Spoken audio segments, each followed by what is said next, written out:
Bonsoir à tous. Bonsoir à tous. Alors, on attend juste Jean-Marc et Louis qui devaient arriver. Alors, Jean-Marc, on t'entend pas. Bonsoir à tous. Avec le micro, c'est mieux. Bonsoir tout le monde. Bonsoir.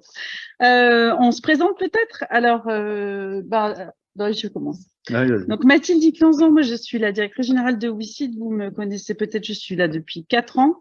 Voilà, et j'ai l'honneur ce soir donc de m'adresser à vous dans le cadre de cette levée de fonds que nous avons lancée la semaine dernière. Nicolas Serres. Écoutez, moi j'ai le plaisir d'être un des cofondateurs de WICID et je suis son actuel président du conseil d'administration. Enchanté de vous avoir tous ce soir. Donc, bonsoir à tous à nouveau. Donc, moi, je suis Louis Ravereau, le directeur commercial de WICID Immobilier depuis de nombreuses années chez WICID, quasiment depuis le début de l'immobilier. Voilà. Et de mon côté, donc Jean-Marc Clerc, je suis le directeur de WICID Transition et je m'occupe de la partie equity, donc start-up, que l'on accompagne au WICID. Parfait, merci à tous les deux, à tous les trois. Alors, comment ça va se dérouler? On vous propose que cela dure à peu près 1h30. On va commencer par vous présenter donc un support que nous avons préparé et ensuite on vous proposera de répondre à des questions-réponses.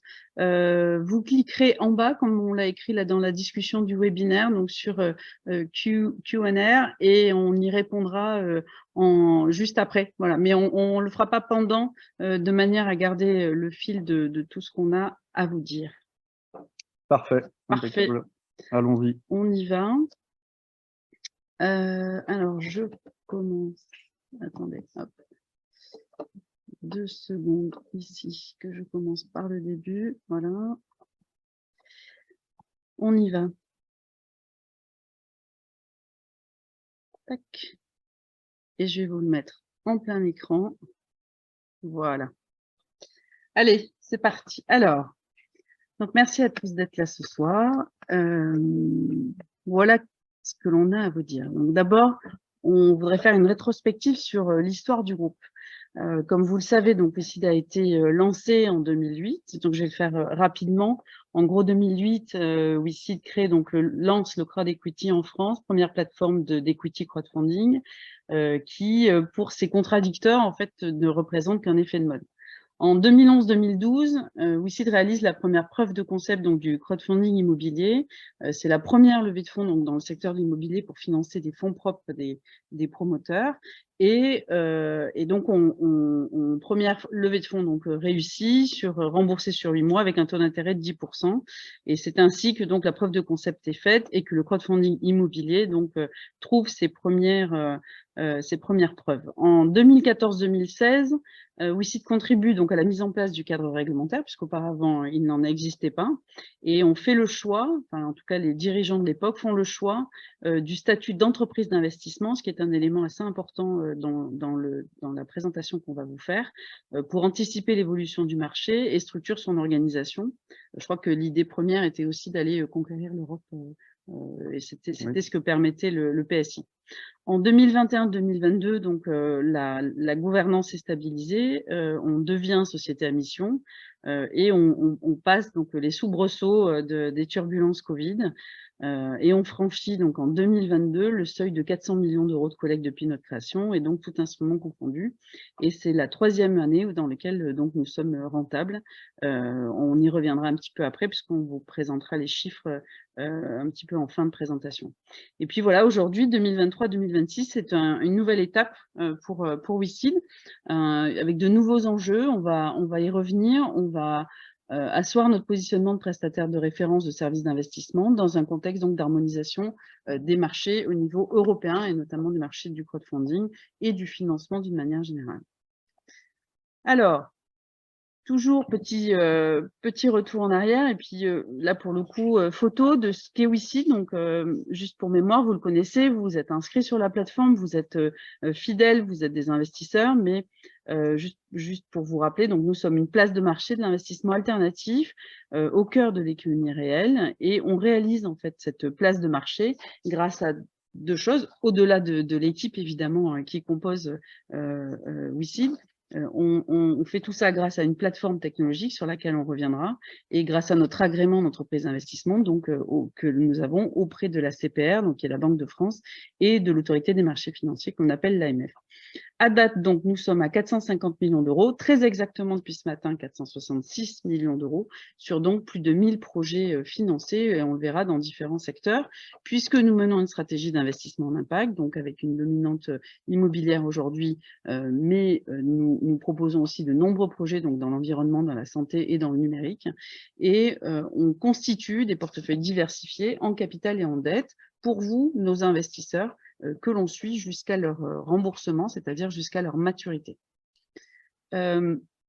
Notre stratégie d'investissement aujourd'hui, on a donc une double stratégie, vous le savez, on vous propose des projets en financement corporate ou société de projet, en financement en dette senior ou junior, on vient souvent en complément de fonds propres aux côtés des banques, et les principales caractéristiques sont de vous proposer donc des projets en dette sur des maturités entre 6 et 48 mois.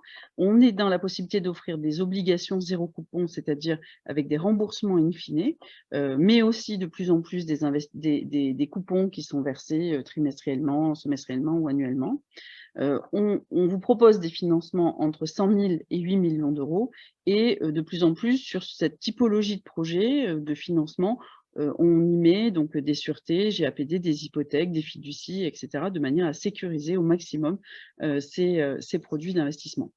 Le deuxième axe donc étant le capital, vous le savez, on vous propose pour des PME qui sont en phase d'amorçage, sur des secteurs souvent à forte intensité capitalistique, qui sont en recherche de fonds pour boucler des tours de table. Donc on est souvent co-investisseur, on peut être lead sur des sociétés qui sont au tout début de leur maturité, et puis sinon on peut aussi être donc en tour de table et donc cofinanceur aux côtés d'autres typologies d'investisseurs.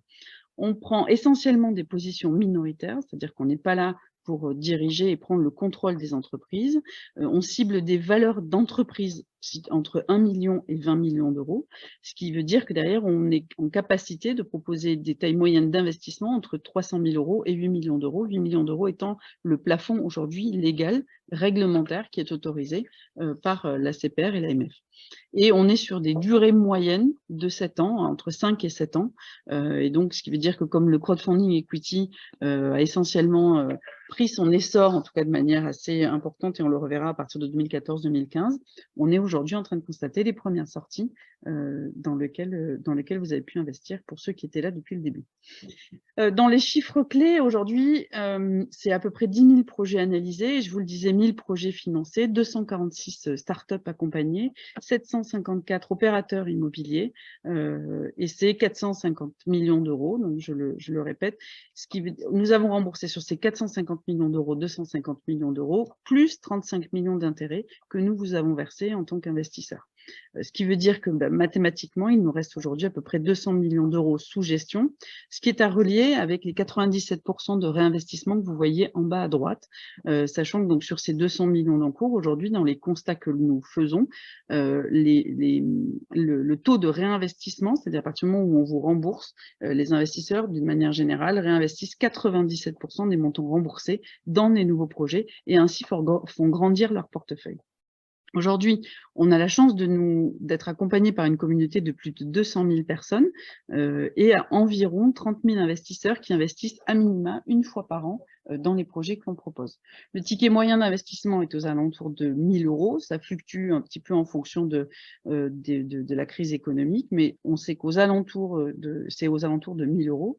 Et en moyenne, avec des écarts types qui sont très importants, ça représente un panier moyen par investisseur, c'est-à-dire un portefeuille moyen par investisseur qui se situe entre 16 et 17 000 euros. Au total, donc sur l'equity, c'est-à-dire sur l'ensemble des startups que l'on a pu accompagner, on a collecté plus de 80 millions d'euros. Aujourd'hui, on a 50 millions d'euros d'encours et 63 millions d'euros, qui est valorisé à peu près 63 millions d'euros, ce qui représente un multiple de 1,28. Et on a, à date, en tout cas, à constater des taux de défaut en volume sur les montants investis de 9,35, sachant que les statistiques de l'INSEE disent qu'au bout de 2 ans, 25% des entreprises nouvellement créées en fait ont fait faillite et que dans les 5 ans, ça représente à peu près 50%. C'est ça, hein? Il y a plusieurs, il y a façons de plusieurs l'illustrer, hein. façons, Globalement, le modèle de l'equity, enfin des fonds de private equity, c'est le suivant. En fait, ils font 10 investissements, il y en a un qui performe et qui permet de créer la performance en fait, hein. Les 9 autres sont réputés HS en fait. Donc c'est 1 sur 10. Et le raisonnement qu'on a l'habitude de prendre ici, c'est globalement sur un portefeuille, vous avez 1/3 du portefeuille qui va performer sur des multiples et c'est lui qui va créer la valeur. Il y a 1/3 du portefeuille qui va lui créer peu de valeur et sur lequel on va, ce qu'on appelle être en scotchage, c'est-à-dire qu'on aura des difficultés de sortie et de liquidité parce que l'entreprise, elle se développe pas comme elle l'avait prévu au démarrage. Et le dernier tiers, en fait, ce sont des entreprises qui il y a plusieurs systèmes de défaillance, mais en tout cas qui ne se rendront pas pérennes en fait, qui vont péricliter dans les premières années, quoi. Donc, on considère que environ 10% en fait de ce portefeuille, quand on fait une analyse aujourd'hui, et cette analyse, on la réalise tous les 3 mois, on a un portefeuille qui est tout à fait honorable et on est en train de constater les premières sorties. On pourra y revenir si vous le souhaitez. Et ensuite, en dette, donc on a financé plus de 370 millions d'euros aujourd'hui. On a un TRI moyen annuel de l'encours donc de 8,7% net de frais investisseurs. Et on a constaté des défauts sur lesquels on est on est certain de ne plus rien recouvrer, de 0,3% en dette. Évidemment, on est dans un contexte de crise, donc il est probable que ce taux, tout comme l'ensemble des plateformes de notre secteur, en fait, augmente légèrement. Mais en tout cas, on est sous contrôle et c'est vrai qu'on a, en tout cas, structuré aujourd'hui dans le contexte des mesures pour accompagner les opérateurs au plus près et essayer de garantir au maximum le remboursement en fait des opérations en bonne et due forme. Alors, WISID, c'est surtout une culture d'entreprise. Vous le voyez, là, vous avez une partie de l'équipe, ça c'est l'équipe toulousaine. C'est donc une culture d'entreprise avec des fortes valeurs d'engagement, de transparence et d'humilité. C'est des points sur lesquels on est vigilant et c'est important pour nous. C'est 40 talents qui sont donc au service des clients, qu'ils soient opérateurs ou investisseurs. On a une bonne mixité aujourd'hui, donc puisqu'on a 45% de femmes et 55% d'hommes, une moyenne d'âge d'environ 35 ans, une ancienneté de 3 ans, et on favorise en fait l'actionnariat salarié, on a des plans d'intéressement, et puis évidemment, comme on travaille dans le monde de l'investissement, on a des politiques de lutte contre les conflits d'intérêts qui sont assez contraignantes et sur lesquelles on est très vigilant. Alors, WISID, c'est aussi une croissance soutenue. Donc là, vous le voyez, on a essayé de le représenter donc, dans des graphiques. C'est l'évolution du nombre de souscriptions, c'est l'évolution des montants collectés pour atteindre. Donc là, on n'a pas mis les chiffres 2023, mais sachez que le trend est quasi similaire. Donc au 31 décembre 2022, on a atteint 400 millions tout rond. C'est une croissance que l'on estime donc en effet soutenue, maîtrisée, et une vraie volonté aujourd'hui d'avoir une croissance avec comment dire, plutôt que d'être dans une collecte, dans une volonté de faire du volume, en fait, plutôt de sélectionner des projets qui soient tout à fait rentables et qui remplissent leurs promesses à votre égard. Alors, concernant donc notre business model aujourd'hui, on le qualifierait d'éprouvé, on y reviendra ensuite sur les états financiers, mais dans tous les cas, ce que l'on constate, c'est que on a moins de dépendance et ça rejoint un petit peu la slide qui était après sur la croissance maîtrisée, c'est-à-dire qu'on a on a 65% de notre chiffre d'affaires qui dépend du niveau des collectes que l'on a annuellement, mais on a aussi été vigilant sur le fait de développer ce qu'on appelle le chiffre d'affaires récurrent, donc qui nous permettent en fait justement d'être moins, en tout cas de ne pas être dans une course au volume, de manière à garantir notre croissance. Et ça, c'est un point qui est important dans une valorisation d'entreprise. C'est pour ça qu'on l'a mentionné à ce niveau-là en fait de la présentation. Dans les secteurs que l'on choisit, on a des politiques d'investissement que l'on choisit donc dans des secteurs stratégiques d'avenir. C'est aussi pour cela qu'on ne propose pas de multiples secteurs d'activité. Notre volonté, c'est d'avoir, pour chacun des secteurs sur lesquels nous vous proposons des investissements, chaque secteur donc fait l'objet d'une organisation dédiée, avec des investisseurs qui sont souvent spécialisés et expérimentés. Toutefois, 80% de nos investisseurs investissent dans différents secteurs et ne sont pas monosecteurs. Et puis, ça nous permet de mobiliser des comités composés d'experts sectoriels, ce qui nous permet de choisir donc les meilleurs dossiers à chaque fois. Dans le financement, là c'est un peu un recul un petit peu sur le financement participatif au sens large. Vous l'aurez constaté pour tous ceux qui s'intéressent donc à ce secteur-là. Aujourd'hui, c'est l'immobilier qui est la locomotive du financement participatif, avec des taux de croissance qui sont assez importants, puisque rien qu'en 2022, on était à plus de 40%. Ça représente 1,6 milliard collecté en 2022 contre 1,1 milliard en 2021, donc on apprécie ainsi la croissance. L'immobilier, c'est surtout donc le financement de marchands de biens et de promotion immobilière. Et pourquoi est-ce que ça plaît autant? Pourquoi est-ce que l'immobilier tracte en fait l'ensemble du secteur du financement participatif? Tout simplement parce qu'il offre des niveaux de performance aujourd'hui qui sont parmi les premiers dans l'offre en fait de placement, avec des performances annuelles moyennes de 9,4%, et puis des maturités qui sont relativement courtes, donc qui permettent une liquidité, une rotation en fait de cette épargne de manière régulière. Il est probable qu'en 2023, cette maturité augmente un petit peu compte tenu des retards de commercialisation que les opérateurs peuvent connaître, mais ça reste encore des maturités qui sont courtes au regard de l'ensemble des placements. Et puis, on voit poindre par derrière donc, le financement participatif de la transition énergétique qui amorce aujourd'hui une croissance qui est similaire. Les chiffres sont encore peu significatifs, évidemment, par rapport au 1,6 milliard qu'on vient de voir sur le financement de l'immobilier. L'année dernière, ça a représenté 324 millions d'euros, mais ce qu'on constate, c'est que la courbe de croissance est de la même tendance en fait, que celle de l'immobilier. Donc, il est fortement probable que le financement de la transition énergétique dans les années à venir continue cette forte progression, d'autant plus que les besoins sont très significatifs.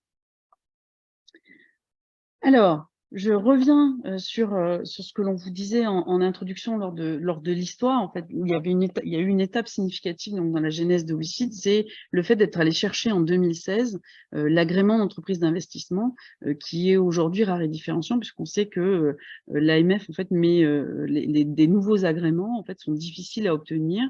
Ce sont des statuts qui sont très contraignants, qui imposent des ratios prudentiels. Et c'est vrai que on est très content de l'avoir développé depuis 2016, d'avoir structuré aussi l'ensemble de notre contrôle interne, d'avoir toujours respecté nos ratios prudentiels et d'avoir mis en fait toutes ces à la fois contraintes réglementaires, en fait toutes ces obligations réglementaires au cœur de notre métier. Et aujourd'hui, on est tous sensibilisés à tous ces sujets et c'est un point qui est très important et c'est une vraie force aujourd'hui chez WICID. Voilà, aujourd'hui, il n'y a que 1029 agréments qui sont donnés, en fait, accordés donc en France, 106 qui sont exercés et seulement 2 plateformes qui sont digitalisées, dont WICID. Voilà, donc ça, c'est un vrai différenciant chez WICID aujourd'hui. Et puis, en deuxième différenciant, on reviendra après sur les piliers qui ont fondé notre stratégie, mais en gros, on a surtout un actif technologique dont on est propriétaire et performant. On a conçu notre plateforme technologique métier pour nos propres besoins, et c'est vrai qu'aujourd'hui, on l'a améliorée, on est capable de la mettre à disposition d'autres acteurs du financement. Donc aujourd'hui, on considère qu'elle est à l'état de l'art, elle a été conçue en API, donc on n'est pas obligé en fait de tout développer par nous-mêmes, on est capable de se raccorder à d'autres services en SaaS derrière. On estime qu'on a une scalabilité qui est illimitée, on a plus de 100 000 souscriptions par an qui se font quasiment sans douleur, en fait, puisque tout se fait de manière complètement digitale.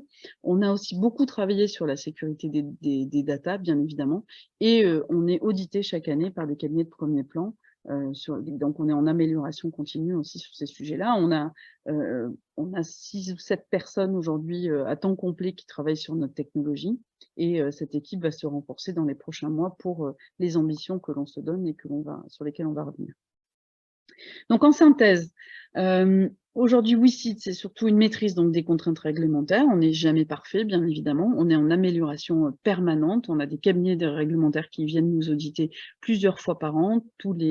Quasiment tous les mois, on a des revues avec, donc on travaille avec KPMG, avec PricewaterhouseCoopers, on travaille avec Grant Thornton. On fait aussi des reportings réglementaires, mais aujourd'hui, c'est un pilier fort en fait chez nous. C'est vraiment devenu une culture d'entreprise et c'est ce qui nous rend aujourd'hui à même justement d'aller compléter cet agrément pour le rendre encore plus performant. Ensuite, donc, j'y reviens sur cette technologie dont on est propriétaire, qui a été conçue sur mesure, à la fois pour les métiers du financement, c'est-à-dire à la fois pour les porteurs de projets qui viennent se financer, qui ont des espaces dédiés, qui peuvent suivre leur audit, qui peuvent établir leur reporting, et à la fois et suivre évidemment les collectes et les levées de fonds, et à la fois pour l'investisseur qui a son propre portefeuille, ses propres, peut réaliser toutes sortes de souscriptions, et puis venir aussi partager sur des forums et avoir des réponses à toutes les questions.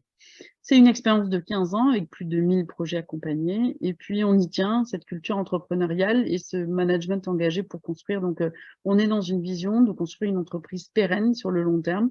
On a vraiment 40 talents qui sont engagés au quotidien, et vous les avez sûrement au téléphone régulièrement ou par email, et vous le voyez. Donc on est vraiment dans une logique d'entreprise à long terme.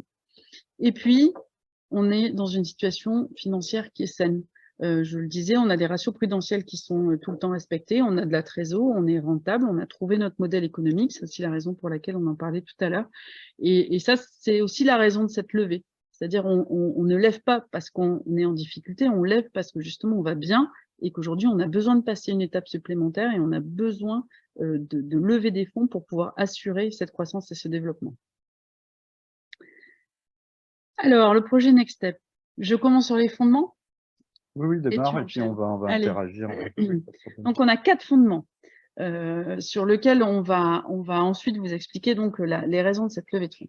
Donc, le premier, c'est qu'on considère que le marché du crowdfunding en France aujourd'hui est devenu mature. C'est un financement qui est solide, qui est rentable et qui est incontournable. On le voit, les chiffres de collecte sont très significatifs.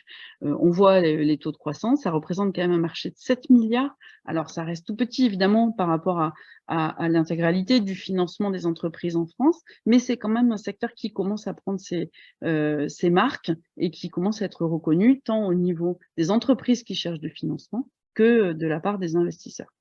Et c'est surtout une croissance donc de plus de fois 14 depuis 2015, et donc j'y reviens sur ce montant de 7 milliards collectés. Le deuxième pilier fondamental aujourd'hui, c'est que vous l'observez, on est dans une tendance de fond de désengagement des banques, c'est-à-dire que les banques sont aujourd'hui les premières financeuses, si je faisais, de l'économie, notamment en France. C'est 2000 milliards qui sont financés de besoins aujourd'hui de financement des entreprises. Sur ces 2000 milliards, il y en a 1300 milliards qui sont assurés par les banques et 700 milliards par des financements de marché. Or, on constate qu'aujourd'hui, compte tenu des exigences prudentielles, compte tenu du rôle en fait des banques aussi, il y a une politique volontariste, notamment en Europe, que de flécher en fait le financement, enfin pas seulement de flécher, mais que les entreprises aujourd'hui fassent un petit peu comme aux États-Unis. Vous le voyez, on a mis l'exemple qui vient de la Federal Reserve. Aujourd'hui, les États-Unis, c'est l'inverse. C'est-à-dire que 65% des besoins de financement des entreprises sont couverts par le marché des capitaux et 35% par le crédit.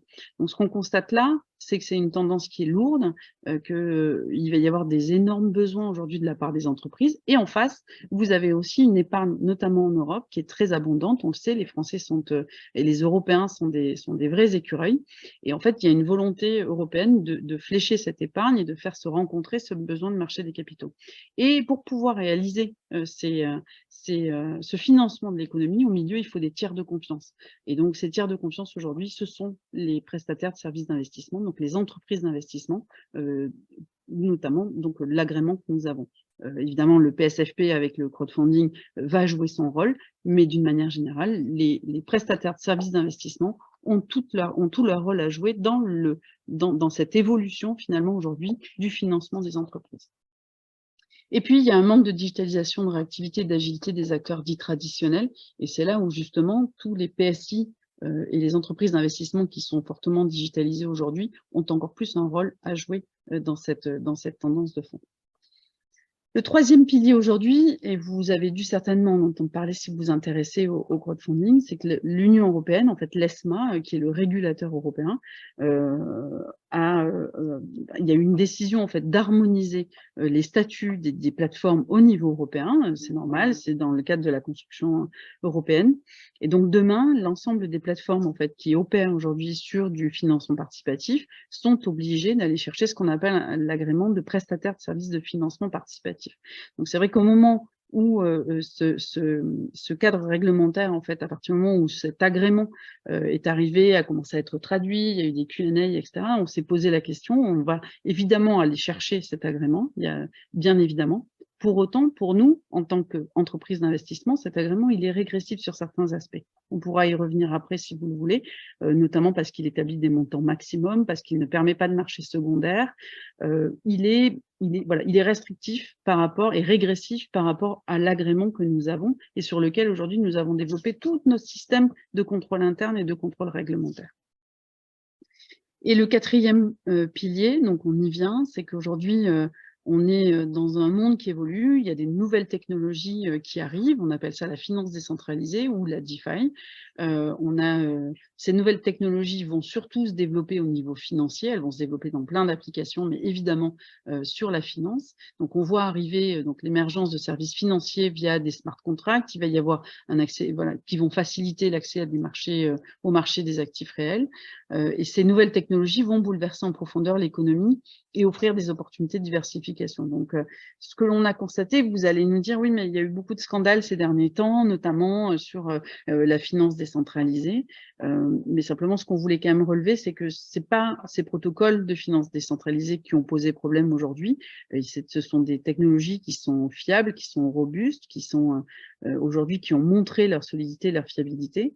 Il y a eu des accidents du secteur, vous l'avez vu, notamment par exemple le scandale FTX, etc., mais qui sont plutôt liés à des défaillances de contrôle interne et de gestion et peut-être d'inexpérience aussi sur le cadre réglementaire dans lequel on opère quand on fait de l'investissement, mais jamais en fait sur la technologie.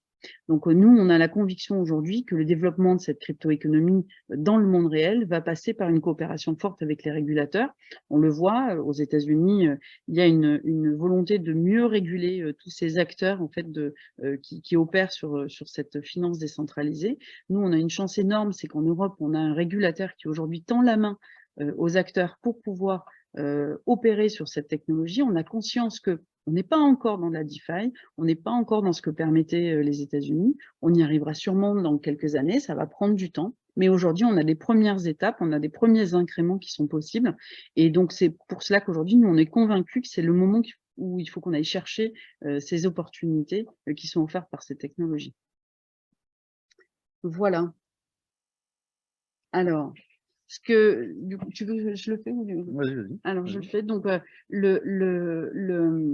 y a une chose qui est sûre, c'est que pour pouvoir aller expérimenter dans ces nouvelles technologies que sont la blockchain, que sont lancer des marchés secondaires sur cette technologie, sur ces nouveaux protocoles, lancer de la tokenisation aujourd'hui.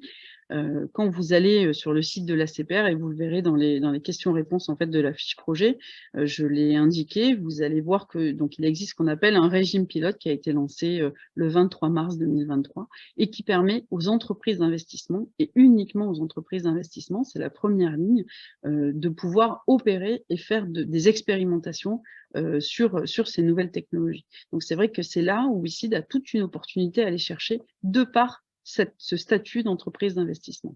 Donc aujourd'hui, ce que l'on souhaite, c'est évidemment poursuivre le crowdfunding tel qu'on l'a fait, on y reviendra après, mais aujourd'hui, donc on va cumuler le statut de prestataire de services d'investissement. On est en train de déposer le dossier, on a réalisé 95% des diligences, et puis on va, de par en fait notre statut d'entreprise d'investissement, aller demander à l'ESMA, aller demander aux régulateurs d'adhérer à ce régime pilote de manière à avoir le droit, en toute légalité et en coopération avec le régulateur, de pouvoir développer un marché secondaire, une gestion des titres sur une technologie blockchain.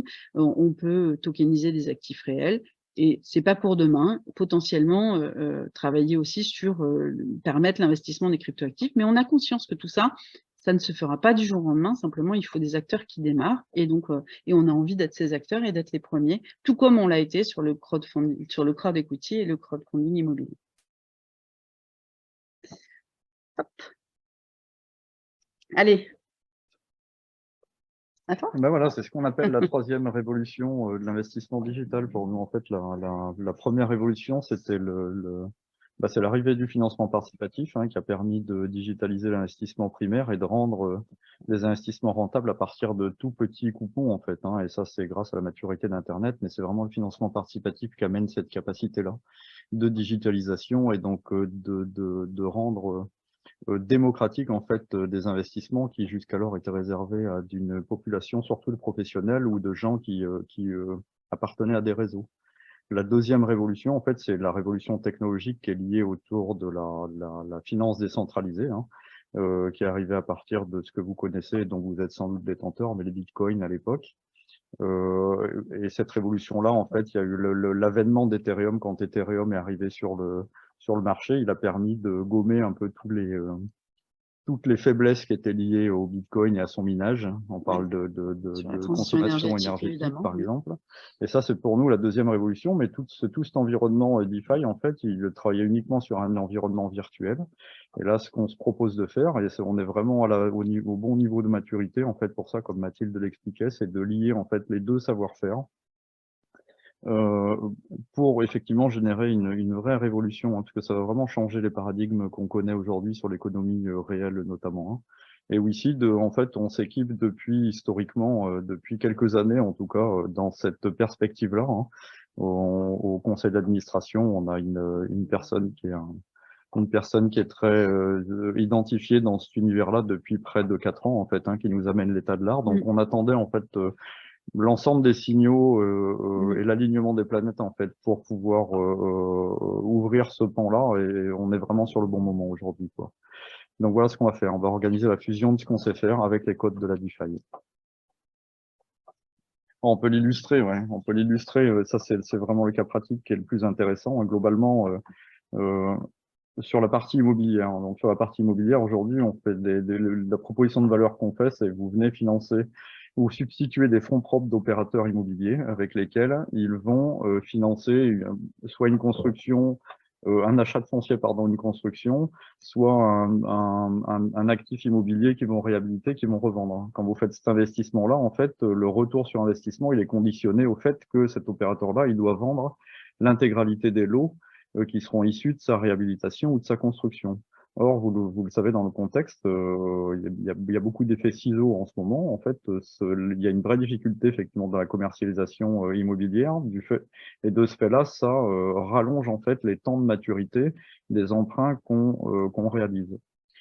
Si on insère la notion de tokenisation d'actifs immobiliers derrière, en fait, on va pouvoir sécuriser de bout en bout les opérations. Et les actifs qui seront construits ou réhabilités par les opérateurs immobiliers, on va les loger dans un nouveau marché qui sera acquis par une multitude de gens, comme on l'a toujours fait. C'est vraiment un des fondements du financement participatif. Mais de ce fait-là, on va sécuriser complètement l'opération et offrir un nouveau produit d'investissement. Donc ça, c'est en termes d'illustration. Et dans le contexte, c'est vraiment c'est absolument idéal et j'oserais dire nécessaire. Sur le financement des entreprises non cotées, on est sur la même thématique. Donc ça, c'est l'origine de WeSeed, c'est plutôt le financement tech au démarrage, donc en action. Et dans cet univers du non coté, en fait, la grosse problématique, et je dirais la problématique quasiment unique, c'est la liquidité des participations. Globalement, quand vous rentrez dans une entreprise, en action, votre liquidité, elle est uniquement soumise à un événement ultérieur sur capital. Et ça, on le maîtrise pas. C'est vraiment multifactoriel. Et on peut considérer WeSeed dans ce domaine-là. WeSeed, c'est une entreprise non cotée. On a fait appel à des investisseurs historiquement. Et ben, on cherche effectivement les moyens de rendre liquide leur participation. Donc, c'est un vrai problème. Pour autant, c'est le marché, c'est le secteur qui est quasiment le plus performant aujourd'hui de tous les actifs de marché, en fait. Le non-coté, c'est vraiment quelque chose qui est très intéressant. Donc,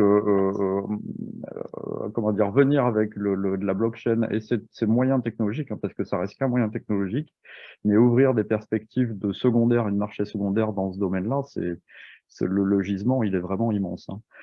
Et globalement, voilà, en dehors des marchés qu'on fait nous, on a la conviction et on partage la conviction profonde qu'en fait, on a un vrai changement de paradigme qui est en train de s'opérer et que sans doute l'entièreté des actifs réels, à terme, ils vont pouvoir être. Il y a la terminologie fractionnée qu'on utilise souvent, Ouais. ou tokenisée, fractionnée, ça veut dire la même chose, mais c'est ce qu'on explicite en dessous, en fait, hein. On peut découper la propriété de n'importe quoi. Là, on parle d'entreprise, on parle d'un actif immobilier, on Ou peut de parler titres, de security token, ouais. voilà, on peut parler je ne sais pas, on pourrait acheter de façon multiple un avion, un porte-container, et parce Un que tout ça, brevet. ça génère de la rentabilité, et donc ces marchés-là, ils vont s'ouvrir, ça va prendre un petit peu de temps, mais comme Mathilde l'expliquait, on va le faire en relation avec le régulateur, qui a bien compris que c'était le sens de l'histoire, et c'est là où on a une position qui est très avantageuse aujourd'hui, et qu'on a le désir d'exploiter. Tout à fait. Alors.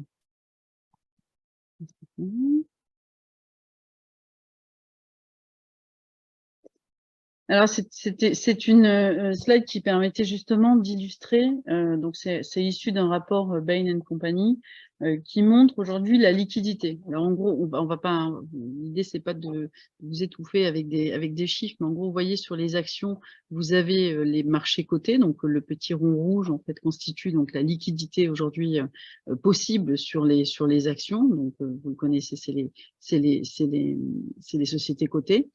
Ensuite, donc là, on parle uniquement des sociétés qui sont membres de l'OCDE et qui sont supérieures à 250 salariés. Sur la dette, vous avez une liquidité qui est, voilà, je ne sais pas comment on pourrait qualifier, elle est correcte, mais elle n'est pas pleine et entière, et donc la volonté, c'est de la rendre complètement liquide. Et par contre, en revanche, vous voyez que sur l'immobilier aujourd'hui, le petit rond rouge, c'est justement l'absence de liquidité aujourd'hui sur l'immobilier. Donc, on est sur un marché qui est immense, et le potentiel aujourd'hui de la tokenisation, de la fractionnalisation qui rendrait liquide derrière en fait l'intégralité des investissements. Et là aussi sur un potentiel immense, notamment sur l'immobilier. C'est pour ça qu'on attaque. Donc c'est la raison pour laquelle on a annoncé donc la semaine dernière, vous avez peut-être dû suivre en fait dans la presse la naissance donc d'un acteur de premier plan, d'un consortium qui va se réaliser donc dans un premier temps en termes d'incrément, notamment donc avec Realty et 21st Capital. C'est un exemple. Donc aujourd'hui, voilà, sur la tokenisation d'actifs immobiliers, Realty étant le pionnier aux États-Unis sur ce secteur-là. Ils ont déjà fait la preuve de concept. Ils ont une grande partie de la technologie.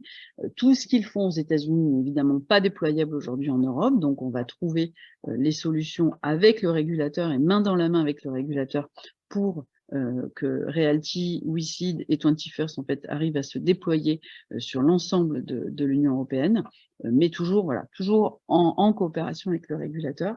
Et donc on était très fiers de l'annoncer la semaine dernière. Voilà, et 21st pour le petit dernier, c'est une société de gestion multi-asset qui travaille au niveau européen, avec qui on a un très bon fit.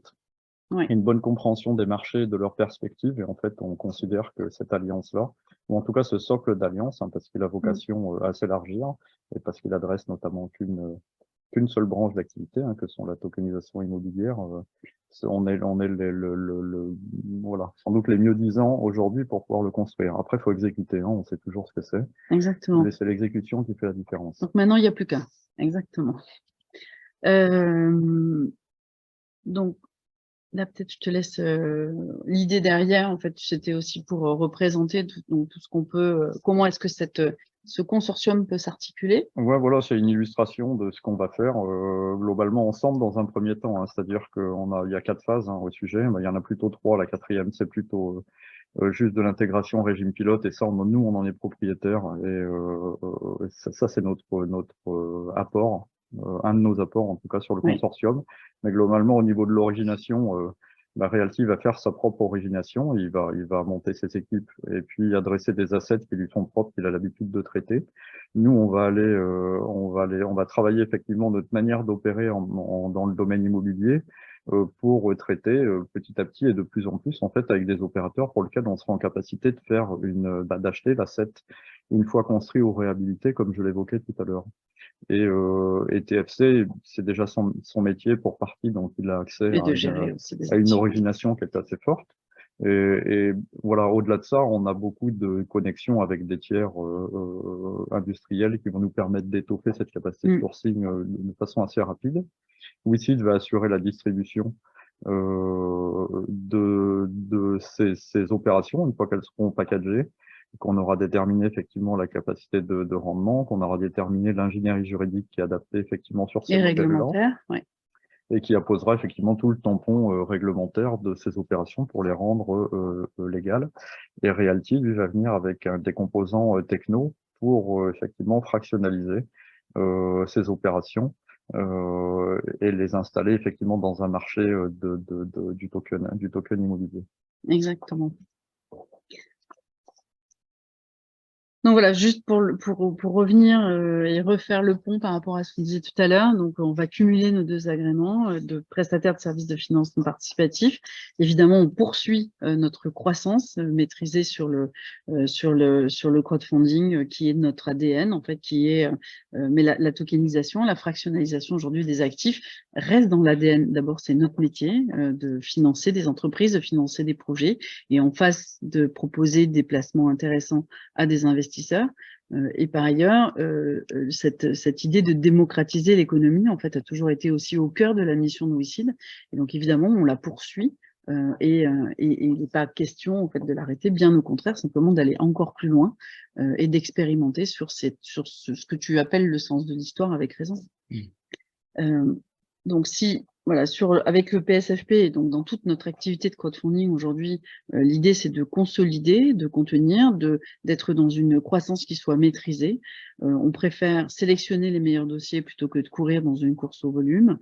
Et puis, on continue aussi la diversification de nos collectes. Aujourd'hui, on a beaucoup d'investisseurs professionnels qui eux-mêmes sont sollicités par des investisseurs particuliers, donc, et qui nous sollicitent pour investir à nos côtés dans les projets, enfin à nos côtés, pardon, aux côtés des investisseurs particuliers en fait dans les projets. Et donc ça, évidemment, on garde ça et on va le continuer et on sera toujours au rendez-vous comme on l'a été, avec un suivi des dossiers jusqu'au complet remboursement et un service vis-à-vis des investisseurs particuliers et investisseurs professionnels que l'on va évidemment continuer.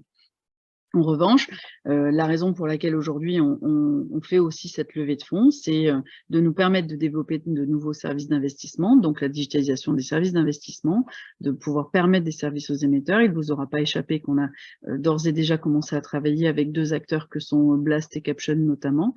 On va certainement travailler encore avec d'autres dans les prochains mois. C'est aussi une manière pour nous de, en fait, le financement, l'investissement, c'est notre métier, et si on peut permettre à des acteurs du financement d'opérer à nos côtés, aujourd'hui, cette possibilité, voilà, on a envie de travailler en partenariat avec d'autres acteurs qui ont envie de faire ce même métier, qui font ce même métier, dans un esprit toujours de démocratiser pour nous l'investissement aujourd'hui. Donc, on vise les 500 millions d'euros cumulés en 2026. On est sur des croissances qui sont assez importantes. Là, l'année dernière, on a collecté 75 millions d'euros sur 12 mois et sur les 6 premiers mois de l'année, nous sommes d'ores et déjà à 60 millions d'euros. Donc, voilà. Et ça, ce sera tout. Il faut noter que toutes ces projections, en fait, on les fait vraiment, on les fait en dehors de tout ce qui est impact de la tokenisation des actifs réels et tout ce qui est impact lié à des marchés secondaires qui vont naître sans doute dans les 12-18 mois prochains. Parce qu'on a conscience que d'abord, il faut qu'on aille chercher le régime pilote, et puis ensuite, il y a des preuves de concept à faire. Voilà, puis il faut savoir coter effectivement les mouvements voilà. que ça représente. Il y a encore des discussions sur les modèles, il y a différents types de modèles existants, donc on l'a pas intégré là en fait. On est vraiment sur un environnement primaire, sur des activités qu'on connaît, qu'on maîtrise aujourd'hui. Tout à fait. Voilà, et donc, alors juste sur la partie financière, donc tout ça nous donne des perspectives importantes de croissance. Vous le voyez aujourd'hui, ça c'est notre croissance. Pour nous, on est persuadé donc sur la partie crowdfunding, voilà, on va être dans une croissance régulière. Et puis ensuite, sur la diversification de nos services d'investissement, aujourd'hui, on a de bonnes opportunités, on a pas mal de demandes. Et donc, ça nous oblige à développer le nombre de services d'investissement, à continuer à digitaliser, à optimiser notre plateforme. Et on a besoin pour cela, en fait, de recruter et de nous développer pour pouvoir nous permettre d'assurer cette forte demande que nous avons aujourd'hui. Sur la partie juste sur là c'est pour revenir un petit peu sur l'évolution. Donc vous voyez, on a des montants de collecte donc qui ont été en croissance, évidemment sauf l'année 2020 où on a passé 2 mois un petit peu comme tout le monde confinés avec une plateforme qui collectait un petit peu moins. Donc ces 2 mois on les a un petit peu ressentis en 2020, mais on a tout de suite repris des courbes de croissance qui sont intéressantes. On a des marges en fait aujourd'hui qui sont maintenant relativement stables, qui se sont un petit peu dégradées sur les dernières années, mais c'est normal, il y a aussi une concurrence qui est plus accrue, et donc on s'est évidemment adapté à tout cela, et on a aussi compensé en ce que je vous disais, en développant le chiffre d'affaires qui ne soit pas lié aux collectes, en fait, le chiffre d'affaires récurrent. Alors, pardon. Ce qu'il faut retenir aujourd'hui, c'est qu'on est sur un EBITDA qui est aux alentours de 15% hors crise sanitaire. On a une évolution du chiffre d'affaires, donc vous le voyez, qui est passé de 5 millions en 2019 à 7 millions quasiment donc en 2022. On a des produits d'exploitation qui sont en croissance chaque année, et puis une rentabilité donc autour sur l'EBITDA aujourd'hui qui est aux alentours de 15-16%. Alors on a calculé des proformas à droite parce que tout simplement on a eu un changement de méthode comptable qui fait qu'en fait il y a des choses qui étaient comptabilisées au-dessus et en dessous, mais globalement voilà, en tout cas les comptes que l'on vous présente ont été audités par des commissaires aux comptes et des experts comptables bien évidemment, et approuvé en assemblée générale. Voilà. On a un résultat net chaque année. On n'a pas, pour l'instant, fait le choix de distribuer des dividendes, mais en tout cas, voilà, il y a une volonté quand même malgré tout de continuer et de continuer cette croissance, de continuer cette rentabilité. C'est important pour nous et c'est aussi important pour créer de la valeur pour l'ensemble des acteurs et des partenaires en fait qui nous accompagnent. Sur la partie pardon, je sais jamais. Je sais pas, je n'ai pas. Pardon. J'y suis là? Non, j'y suis pas. Là, voilà. Sur le bilan de WICID d'aujourd'hui, si on devait retenir donc en une phrase, on a des fonds propres qui sont solides, on a des capitaux propres qui sont solides et des ratios prudentiels qui sont tout le temps respectés.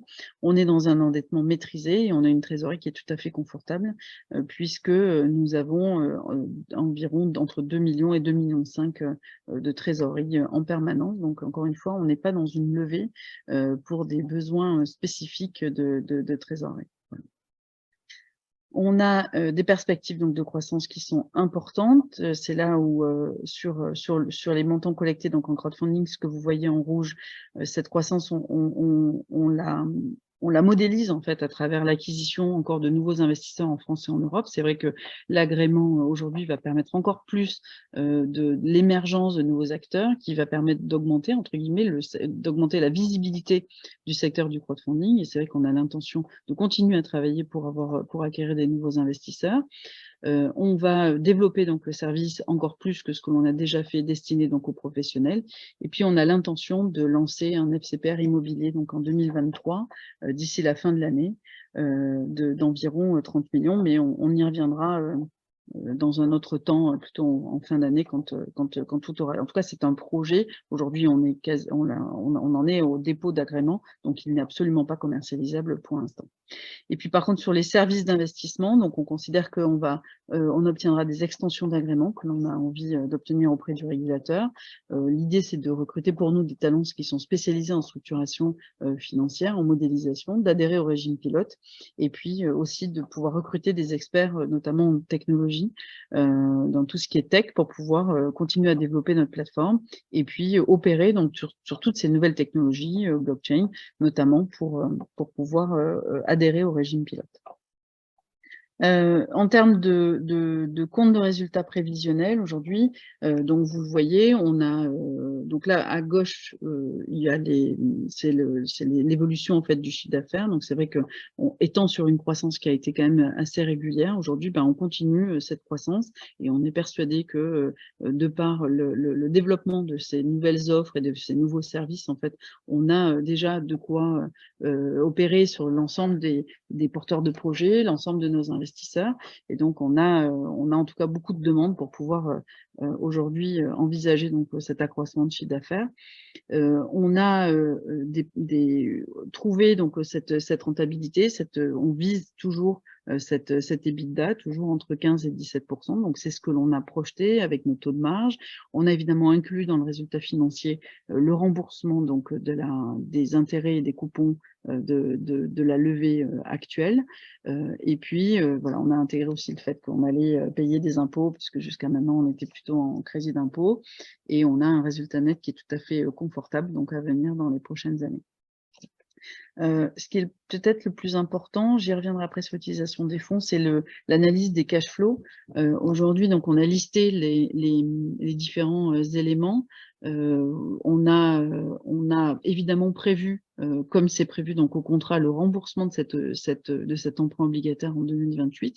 Donc, on a une courbe de cash flow en fait qui augmente et qui ensuite intègre cette notion de remboursement aujourd'hui dans tout ce que l'on souhaite développer. Sur l'utilisation des fonds, vous le voyez sur la fiche projet en fait, donc de la levée de fonds, mais on envisage aujourd'hui de consacrer 40% du montant levé pour cette adhésion au régime pilote européen et puis pour financer les premières phases de la R&D parce qu'on a conscience que ce sera un chemin qui sera long. Ensuite, on a 30% aujourd'hui pour réorganiser le groupe, le fait d'avoir plusieurs agréments, le fait d'avoir plusieurs segments de métiers nous oblige aujourd'hui à réorganiser de manière juridique, réglementaire et aussi actionnariale. Donc, on a l'intention d'y consacrer à peu près 30% des fonds levés. Et puis ensuite, développer les services d'investissement. Donc, on a besoin de recruter des personnes en compliance. On est déjà bien doté, mais on a besoin d'aller encore plus loin.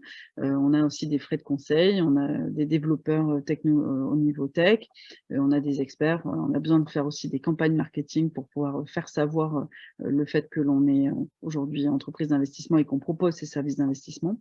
Et puis derrière, il y a une quote-part que l'on souhaite conserver pour préparer une levée plus importante en 2024. Qui, elle, sera une levée en capital, justement, parce qu'on a conscience que le chemin sera long hein, sur ces enjeux technologiques. Et aujourd'hui, 5 millions ne constituent pas, évidemment qu'un prérequis, qu'un préalable pour pouvoir nous permettre ensuite de vraiment faire une opération en capital l'année prochaine. Voilà. Oui, c'est ce qui est important, effectivement. La séquence exécution. Exactement. Donc, on est convaincu qu'on a le potentiel pour devenir le point d'entrée dans des plus puissants moteurs économiques de notre histoire. On est aujourd'hui, tant par la réglementation que par la technologie qui est mature, par le crowdfunding, par les taux d'épargne en Europe, par la volonté ici européenne en fait de faire en sorte que le financement des entreprises se fasse par le marché des capitaux et par des investisseurs professionnels et particuliers. Plus une équipe, plus voilà, un management, plus des alliances, plus des partenariats. En fait, tout ça fait que aujourd'hui, on est convaincu qu'on est capable d'être le point d'entrée dans des plus puissants moteurs économiques de cette histoire, comme vous avez pu l'être en fait à partir de 2008 sur le crowd equity et sur le crowdfunding immobilier. Voilà. Donc, nous vous proposons voilà, d'investir donc à nos côtés sur une levée de fonds donc en obligation convertible aujourd'hui que l'on vise à 5 millions d'euros avec un coupon de 10% donc versé annuellement, une prime de non-conversion que nous constaterions dans les comptes évidemment chaque année, mais qui vous serait versée lors donc de la non-conversion, lors du remboursement en année 4. Donc on a ces obligations convertibles, elles ont une maturité de 4 ans. Et ce que l'on prévoit, c'est que cette conversion sera une conversion entre guillemets dite sanction au niveau financier, c'est comme ça qu'on l'appelle. Si jamais on devait ne pas être en mesure de rembourser, alors vous deviendriez actionnaire, et avec une décote donc qui est déjà prévue au contrat d'émission de 20%, c'est-à-dire par rapport à la valeur de l'entreprise, vous auriez évidemment un avantage préférentiel pour pouvoir souscrire et enfin pour devenir actionnaire en fait de l'entreprise.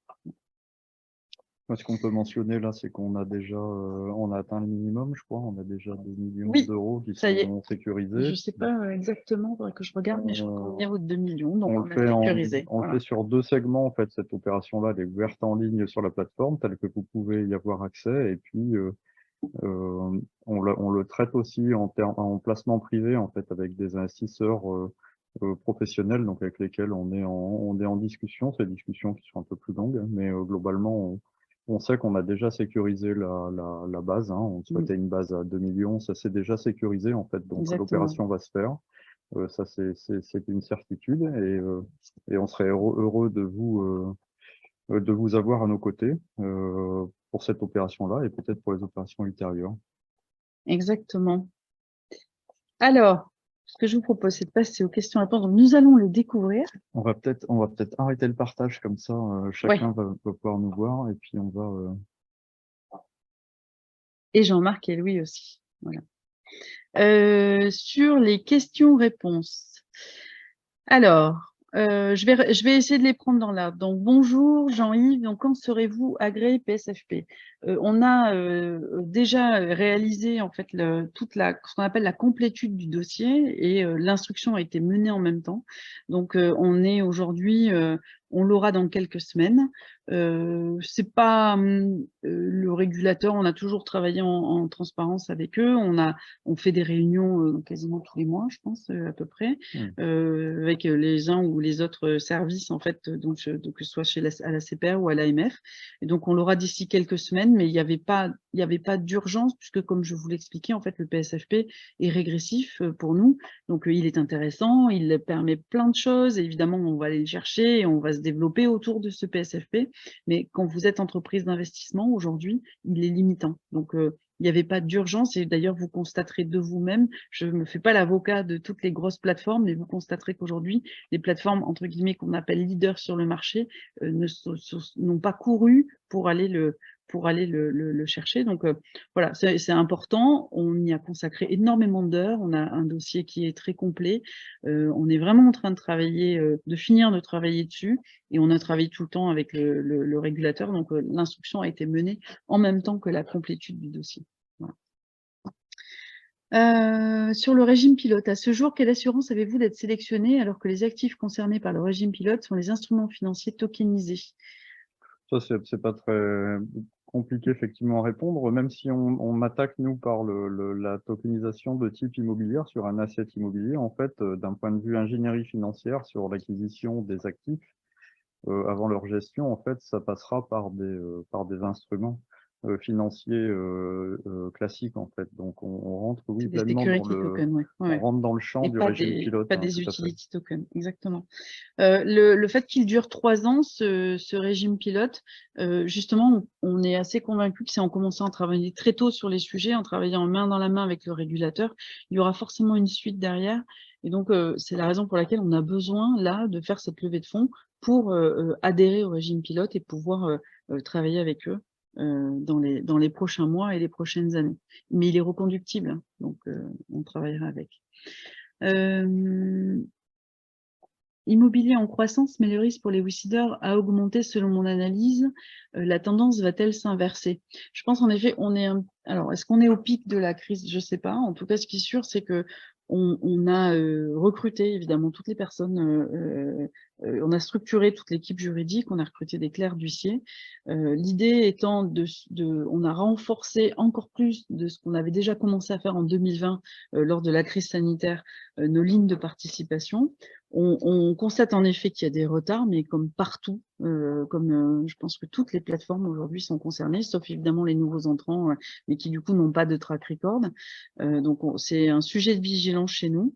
On essaye de communiquer tant bien que mal, tant que l'on peut. C'est pas qu'on n'est pas du tout, on n'est pas du tout débordé, mais simplement il y a des fois où, parce qu'on est en discussion, parce qu'on est en négociation avec les opérateurs, on ne peut tout simplement pas communiquer. Donc c'est 95% des raisons pour lesquelles des fois il peut vous manquer des réponses en fait, mais tout de suite dès qu'on a des informations, on les donne.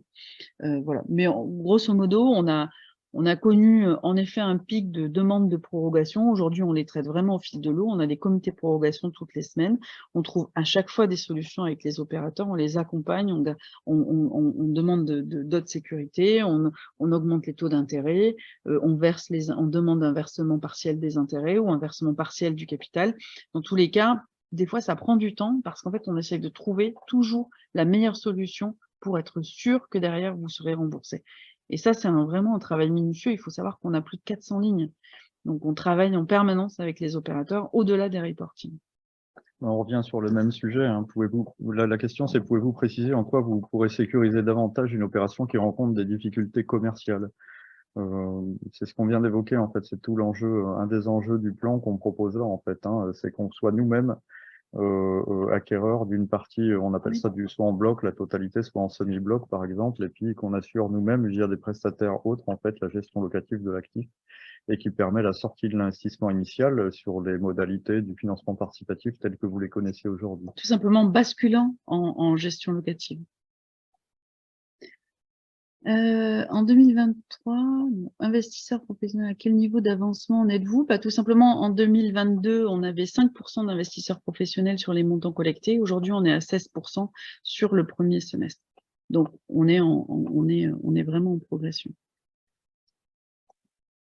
En cette période de l'année, de nombreuses personnes sont absentes. Envisagez-vous un report de la date de clôture? En fait, on va essayer on va essayer de la boucler rapidement. Effectivement, c'est pas une période hyper propice, mais on attendait effectivement d'avoir acté le consortium et le partenariat avec Falki pour pouvoir être à l'aise avec cette opération-là. Et on est tout à fait confiant pour l'instant, hein, comme on l'a dit, on a déjà le minimum qui est sécurisé. On se laisse le champ libre en fait pour la prolonger au besoin, s'il y a besoin en fait. Voilà.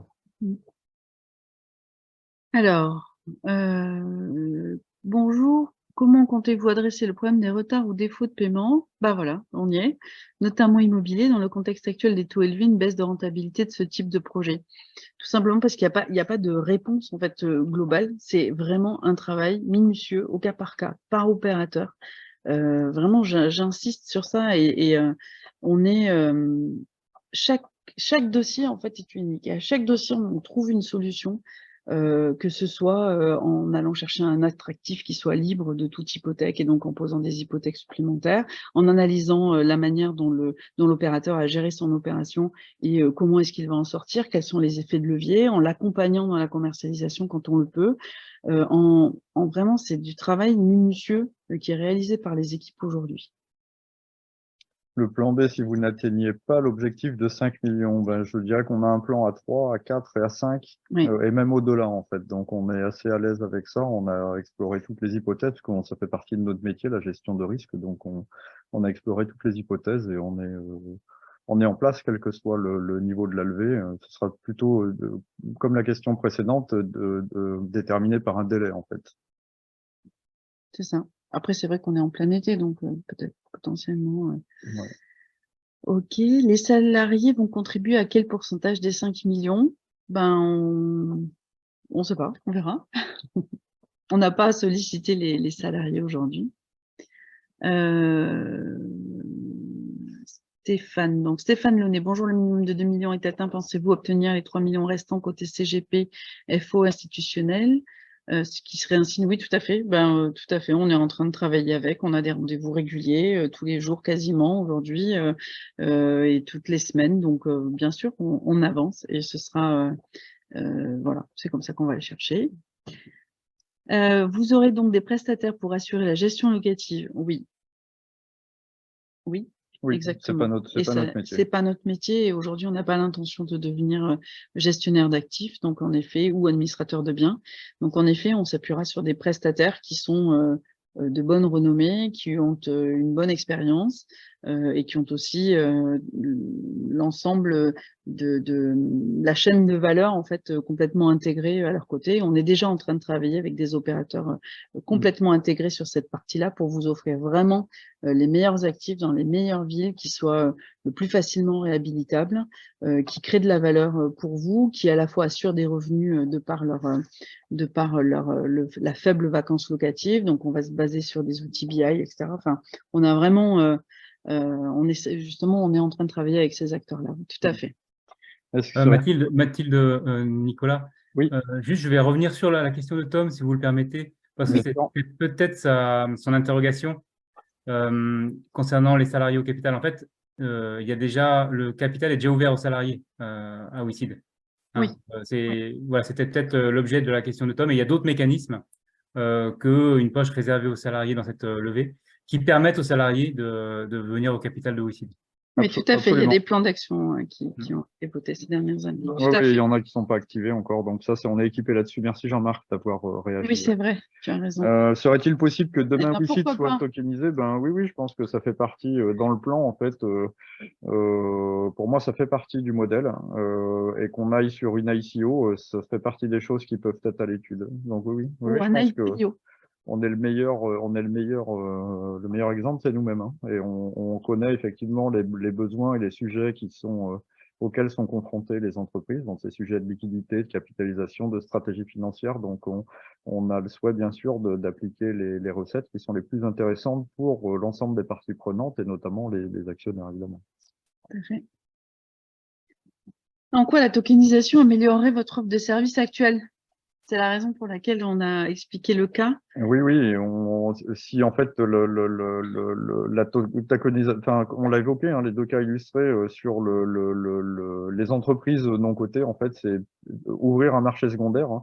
On pourrait ouvrir un marché secondaire comme ça. Il nous manque quelques agréments pour le faire de manière explicite, mais le faire de manière tokenisée, en fait, ça offre cet outil technologique-là, il offre une capacité en matière de sécurité, en matière d'instantanéité, en fait, que les autres technologies n'ont pas d'égal à ce jour, en fait. Donc, c'est le moyen le plus simple pour arriver à une structuration massive de ces marchés et d'offrir, pour le coup, des offres nouvelles. Et ensuite, sur l'immobilier, donc, ce que tu expliquais, c'est-à-dire de convertir aujourd'hui les lots en fait que l'on aide, auxquels on contribue à la construction, au développement ou à la réhabilitation, et les rendre sur le service de l'investissement locatif aujourd'hui, qui est un nouveau produit, une nouvelle offre que l'on va pouvoir étoffer justement grâce à ça. Absolument, on pourrait imaginer sur des secteurs sur lesquels on a déjà été présent et sur lesquels on est présent, par exemple tout ce qui est centrales énergétiques, on peut imaginer de tokeniser les centrales énergétiques, ça crée des marchés qui sont énormes, hein, parce que l'investissement dans les centrales, c'est des investissements à long terme, en fait. Donc, introduire cette notion de fractionnalisation sur ces actifs-là, en fait, ça ouvre des possibilités de marché qui sont très intéressantes, bien sûr. Pourquoi ne pas avoir recours à un prêt classique pour financer votre croissance? Le taux de 10% est important. Je pense qu'on est, enfin pour moi c'est une question d'ADN, hein, globalement. WICID, historiquement, on a fait 4-5 levées de fonds. Oui. Sur tout le parcours de WICID, le capital, pour vous donner l'info, le capital, il est quasiment détenu, il n'est pas tout à fait à la majorité, mais pas loin, en fait, uniquement par des personnes qui sont clientes, qui sont investisseurs chez nous, en fait. Donc, ça fait vraiment partie de l'ADN et on considère que c'est un deal gagnant-gagnant et que c'est normal, en fait. La gouvernance doit s'adapter effectivement par rapport à ces mécanismes-là. Et donc, pour nous, on sait assumer effectivement ce taux d'intérêt.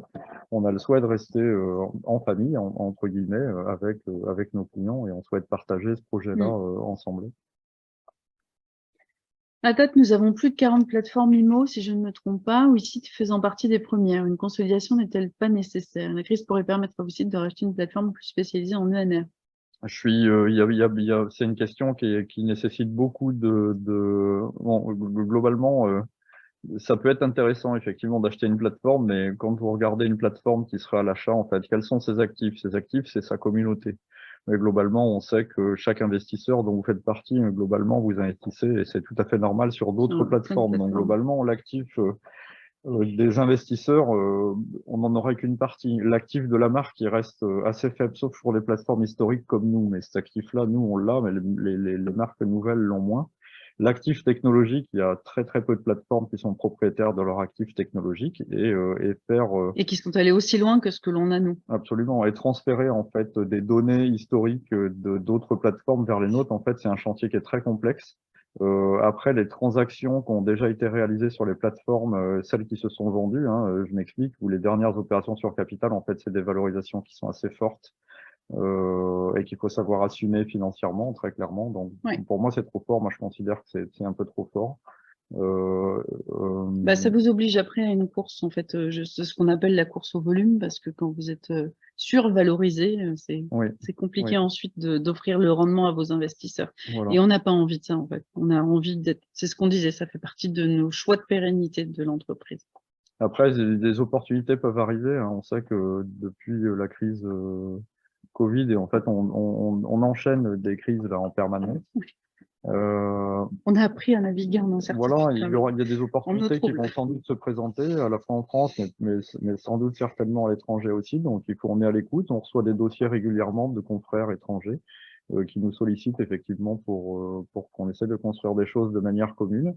On essaye de hiérarchiser en fait nos combats et nos dossiers parce qu'on n'est que 40 comme Mathilde l'évoquait. Voilà, et puis il faut avancer prudemment. Donc voilà, si l'opportunité se présente, on la saisira bien évidemment. Comment est réparti le capital de WICID? Ben, je l'ai évoqué, un peu moins de la moitié du capital qui est entièrement acquis et propriété effectivement de clients investisseurs. Soit au travers de holding, parce qu'on s'est appliqué notre propre modèle historiquement, soit de manière directe. Ça, c'est la moitié. Après, on a un institutionnel, un groupe bancaire, effectivement, qui est présent au capital, qui est un peu moins de 10%. On a un family office, qui est un petit peu moins de 10% du capital. Et après, ce sont les fondateurs et les collaborateurs et les salariés de WICID qui sont propriétaires de WICID. Voilà.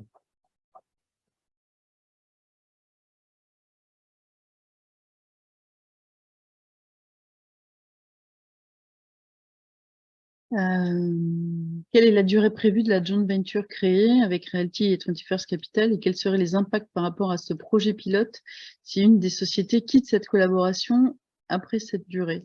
Bon, ça va pas être simple de rentrer effectivement dans cette discussion parce que on est en train effectivement d'explorer la manière dont on va fonctionner ensemble. On sait qu'on est dans un préalable peut-être à un mariage. Donc l'enjeu, c'est d'apprendre à se connaître, de faire des opérations communes, de s'assurer effectivement que chacun amène une valeur qui crée de la valeur pour l'ensemble du consortium, des marchés et des parties prenantes, et notamment investisseurs. Qu'on obtienne cette adhésion au régime pilote, voilà. qu'on fasse la preuve de concept. Exactement. Et puis, on s'est mis des points de rendez-vous Voilà. déjà dans les documents qu'on a signés avec eux pour faire le point à différentes étapes et on verra, voilà, à ce moment-là, on aura enfin, comment dire, on a essayé de structurer effectivement toute la démarche comme on le fait habituellement ou classiquement en pareil partenariat, quoi. On travaille avec ce que j'appelle du stage and gate, quoi. En fait, on passe une étape, on mesure, on contrôle ce qu'on a fait, on regarde l'étape d'après, et puis on passe d'étape à étape, et tout ça peut donner de très belles choses, vraiment, je pense que ça peut donner de très belles choses.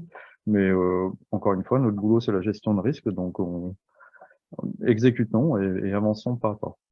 Exactement. Puis c'est le projet Next Step, donc step by step. Hein. Voilà, c'est un mauvais jeu de mots. Envisagez-vous une meilleure rentabilité pour WICID sur vos nouvelles activités de tokenisation? Là, c'est compliqué d'y répondre parce que d'abord, on a pas mal d'investissements à faire pour aller chercher cette adhésion donc, au régime pilote. Déjà, on va avoir un certain nombre de CAPEX et c'est aussi la raison pour laquelle on fait cette levée. Oui, en fait, on n'en sait rien. La question de la rentabilité pour WICID, c'est la valeur de WICID, c'est ça? C'est comme ça que tu le comprends? Ah non, moi j'ai compris que c'était non, que c'était pas la valorisation, j'ai compris que c'était la rentabilité. Est-ce que ces activités-là seront plus rentables que les activités traditionnelles aujourd'hui? Notre boulot, c'est de trouver des gisements d'activités qui allient effectivement la performance, c'est essentiel. Donc on fera en sorte qu'on les trouve. Il y a plein de gisements en fait à explorer, hein, et la tokenisation, elle peut nous permettre d'accéder justement à des gisements qui ne permettent pas de le faire aujourd'hui, clairement. Après, c'est sûr que on aura, enfin, moi en tout cas, je sais pas gérer des entreprises pas rentables, donc en tout cas, on a toujours eu ça en ligne de mire. On aura peut-être voilà, des années où on aura des réorganisations en capital, en juridique, etc., sur lesquelles on aura une rentabilité et où on a pu avoir une rentabilité qui était un peu plus faible. Mais dans tous les cas, aujourd'hui, on a quand même en ligne de mire d'assurer la pérennité de l'entreprise. Et la pérennité, elle passe par cette rentabilité, bien évidemment. Savez-vous dire quelles sont les barrières technologiques auxquelles vous faites face aujourd'hui qui justifient le gros budget réservé à la R&D suite à la levée? C'est du recrutement, tout simplement. C'est du recrutement parce que ce sont des technologies qui sont encore rares, peu maîtrisées. On va avoir aussi beaucoup d'itérations avec des cabinets de compliance. On a déjà les premiers chiffrages et ils sont assez significatifs. Donc, des barrières technologiques, il n'y en a pas tant que ça quand on les écoute, mais en fait, on sait, enfin, on sait que c'est pas un chemin qui est simple non plus. Voilà. Oui, c'est Donc, bien tous ceux plus qui ont complexe déjà que... expérimenté sans avoir l'agrément, sans avoir l'expérience, sans avoir le réseau, sans avoir, nous disent que c'est pas si simple que ça. Et donc, on a déjà bien avancé. Évidemment, on a recruté d'ores et déjà des experts, mais on a besoin de renforcer cette équipe et on a besoin de se faire accompagner aussi en externe et puis par des cabinets de compliance. Oui, je pense qu'il y a une grosse architecture à mettre en place. Et puis, moi, j'ai l'habitude de dire, effectivement, si on va dans une direction, en fait, on y met les moyens. Si on met pas les moyens, faut pas y aller parce qu'en fait, ça Ouais, n'aboutira ça ne pas. marche pas. Donc, on met les moyens pour atteindre les objectifs qu'on s'est donnés. En fait, aussi simplement que ça, il y a une partie de ces chantiers-là pour lesquels on mesure pas encore la profondeur d'efforts qu'il va falloir fournir. Hein. Donc, il faut être assez prudent et voilà, ça se résume. Oui, ce serait vous mentir que de vous dire, évidemment, on sait exactement à l'euro près le budget dont on aura besoin. C'est pas vrai et je pense que n'importe qui vous dirait qu'il le sait, ne le croyez pas, c'est faux. Voilà. Je crois qu'on a répondu à quasiment toutes les questions. Ah non, on a une autre.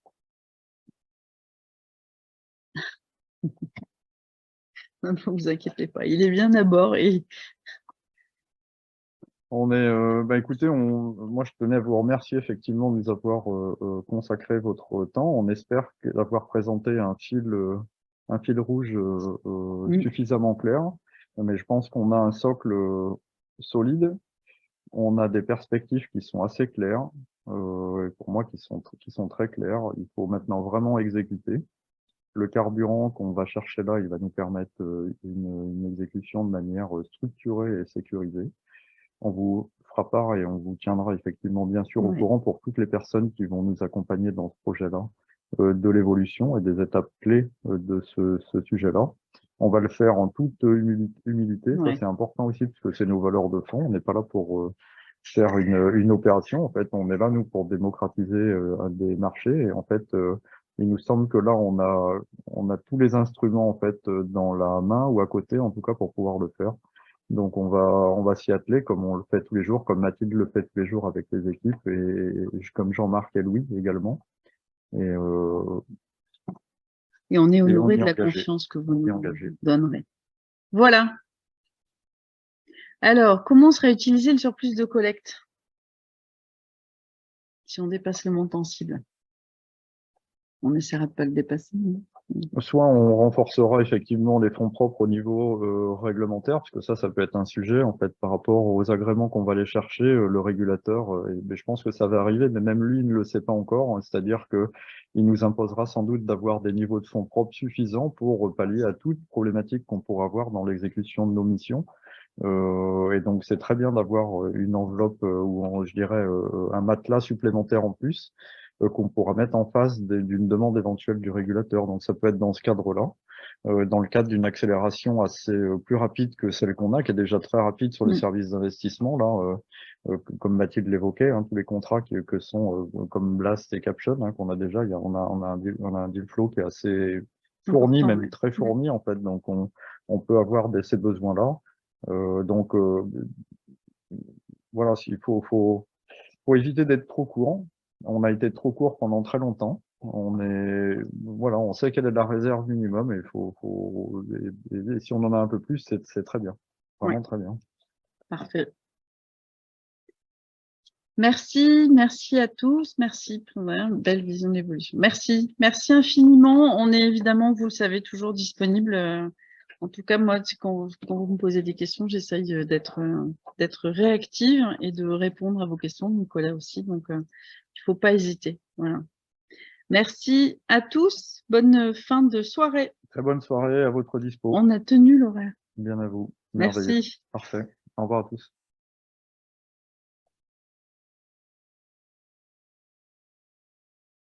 Tac, tac. Non.